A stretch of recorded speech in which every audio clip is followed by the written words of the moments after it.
नहमदुहु व नसल्ली अला रसूलिल करीम अम्मा बाद फ़अऊज़ु बिल्लाहि मिनश शैतानिर रजीम बिस्मिल्लाहिर रहमानिर रहीम। तो मेरे दोस्तों, बहुत दिनों के बाद आज फिर से यूट्यूब पर हाजिर हुआ हूँ।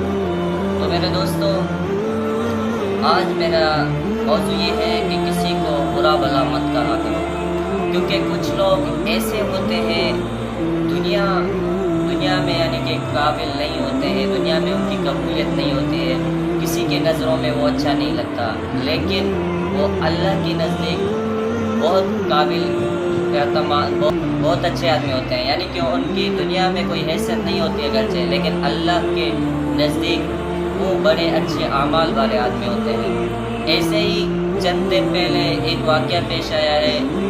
एक आमिर नामी शख्स था जो लीबिया मुल्क के रहने वाले थे।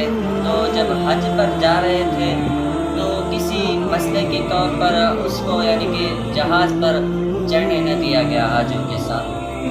तो जब इसको चढ़ने नहीं दिया गया तो इसने बोला मुझे बिठा लो, उन्होंने इसको बिठाने से इनकार कर दिया।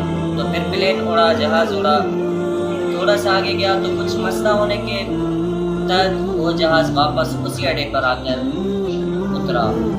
फिर इसने बहुत मिन्नत किया कि मुझे लेके चलो, लेकिन उन्होंने फिर इनकार किया। फिर चला गया जहाज़, फिर किसी खराबी के तहत फिर वापस उसको आना पड़ा। तो थोड़ा सा उड़कर फिर वापस आ गया। फिर इसने बोला कि मुझे ले चलो, फिर उन्होंने इनकार किया। फिर तीसरी मरतबा जब उड़ा फिर भी ऐसे कोई खराबी हो गया, फिर उसको वापस आना पड़ा। तो फिर जो पायलट था उसने बोला इस आमिर को जहाज़ में बिठा लो, जब तक नहीं बिठाओगे मैं इस जहाज़ को, इस प्लेन को मैं नहीं उड़ाऊंगा।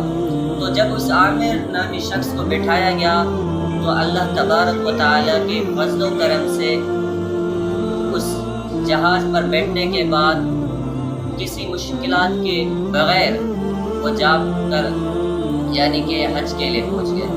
तो मेरे दोस्तों, मेरे कहने का मकसद ये है कि किसी को बुरा भला ऐसे तहकीक के बगैर न कहा करो।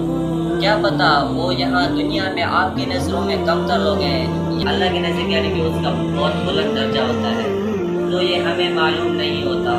तो मेरे दोस्तों, अल्लाह तबारक व तआला से दुआ है कि हमें भी हज करने की तौफीक अता फरमाए। अस्सलामु अलैकुम।